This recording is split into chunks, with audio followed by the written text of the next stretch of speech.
Despite the NBA season set to return for select teams and the postseason on track to begin shortly after that, this is a time for the experienced players and top-tier stars to begin to take over games, and the development of young guys will likely be put on pause. Plus, many notable rookies play for teams that weren't even invited back to resume play, so their seasons for the most part are finished. With many of their first seasons being in the books, we can now reflect on how well they fared in their transitional season to the pros. Many rookies played well right off the bat, and others didn't, so the focus of today's video will be on those that struggled a bit in year one and why they disappointed compared to expectations. Now, by no means does this mean that I don't believe in their long-term potential, because for many of the players I'm about to discuss, I'm still very high on their talent for down the line, but based solely on how they performed in their rookie seasons, they objectively disappointed a bit. Before we start though, make sure to like the video and subscribe to the channel, as all support is very much appreciated. Now with that being said, let's begin. The first rookie we'll be discussing that had a bit of a disappointing year is RJ Barrett, who was selected 3rd overall by the New York Knicks. After coming out of high school as the #1 rated recruit and playing excellent basketball for the Canadian national team, Barrett was seen as somebody that could legitimately be a franchise player and future star. He does still have that potential in him, but he didn't show the ability nearly enough in year one to feel confident in that assertion. He averaged 14 points, 5 rebounds, and 2.5 assists per game, which aren't bad averages by any means, but the frustration came in his inefficient play, as he shot the ball 40% from the field and 32% from 3, both being below league average. You can tell when you watch him play that he wants to be someone capable of making the big plays down the stretch, but in doing so, he tends to play hero ball that results in bad shots and passes being made. However, one last thing is that not all of the blame is on him completely for this first season, because the Knicks were also terribly run top to bottom, and I don't necessarily believe that he was always put in the right situations to succeed, when players like Julius Randle were dominating the ball and playing an even worse brand of basketball.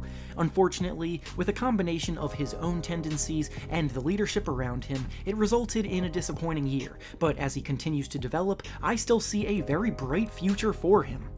The next rookie that had a fairly disappointing season on the whole is Darius Garland, who was selected 5th overall by the Cleveland Cavaliers.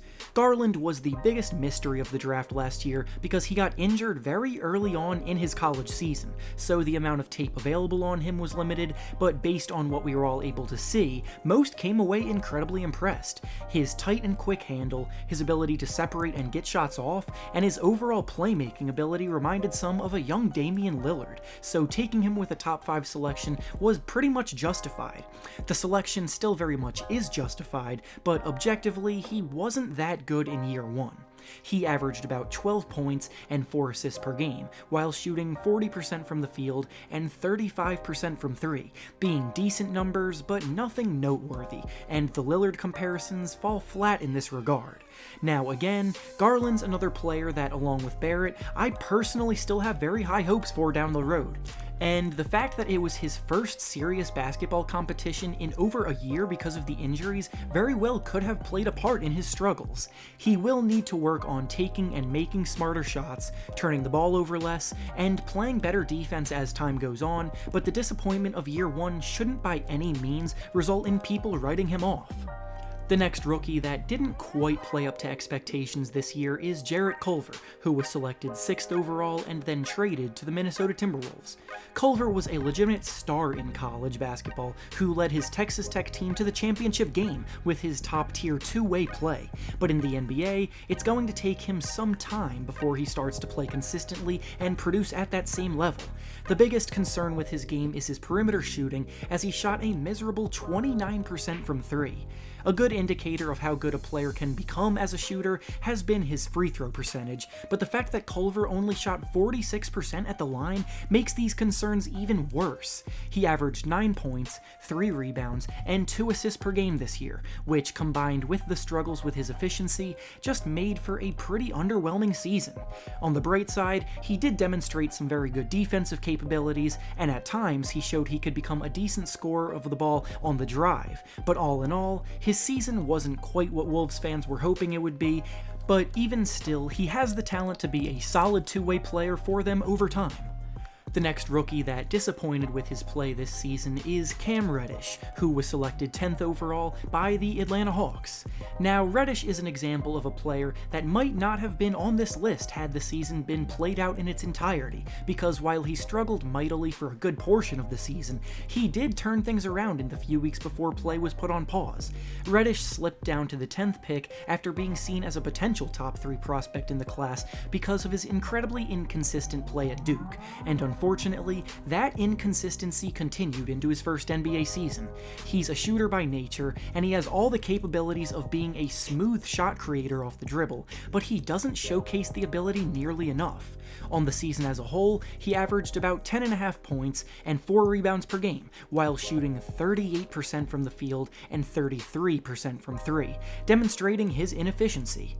Those numbers in the last 12 games, though, shot up a ton, specifically with his scoring going up to 16 points per game and his 3-point shooting going to above 40%. But unfortunately, a small stretch doesn't outweigh the season as a whole, so he lands on this list. The next rookie we'll be discussing that disappointed makes the list for a different reason than the rest, being Romeo Langford, who was selected 14th overall by the Boston Celtics. Langford is another player that slipped in the draft because of an underwhelming year of college basketball, and then after being picked in the lottery, he didn't really get much of an opportunity to showcase any of his ability. He made appearances in 27 games, all of which were in limited minutes, and while the defensive potential was there for him, his offensive struggles were hard to ignore. He's averaging a minuscule 2.6 points per game this year, while shooting 38% from the field and 22% from 3, and his perimeter shooting is a major concern both now and for the future. His shooting form has always been heavily critiqued and questioned by scouts, and the clunkiness of it just makes it even more difficult to consistently make shots at this level. Plus, the fact that he isn't a consistent member of the rotation as a lottery pick, while being behind players like Brad Wanamaker, Semi Ojeleye, and Grant Williams in the depth chart makes things even worse. Celtics fans are still very high on him, and he was a top prospect coming out of high school for a reason, so he very well may turn things around, but it's nearly impossible to deny that year 1 in the league was a bit of a disappointment. The next rookie underperforming is a player who many thought could have been the biggest steal of the draft at the time, being Nickeil Alexander-Walker, who was selected 17th overall and traded to the New Orleans Pelicans. Walker shined in the preseason and in Summer League, making fans very excited about his potential ability to provide shot creation and scoring alongside the rest of the young Pelicans core.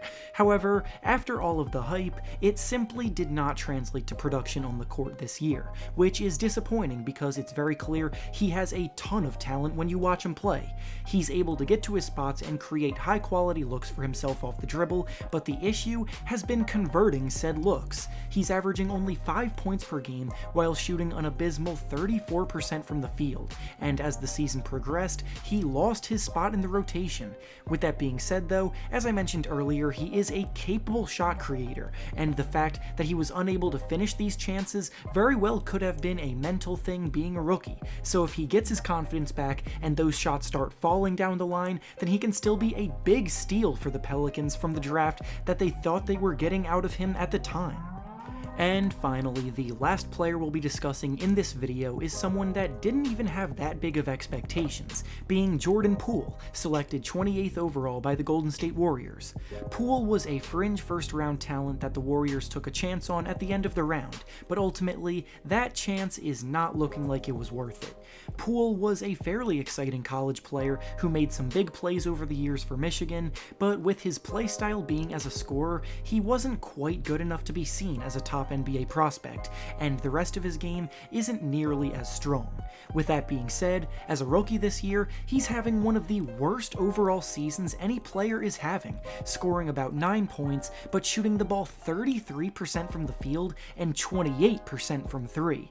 He frustrates Warriors fans with his overconfidence in his own ability, leading to him taking bad shots and ultimately missing, ruining possessions. His defense isn't that good, he's not much of a passer, and overall, he just hasn't been that good of a player.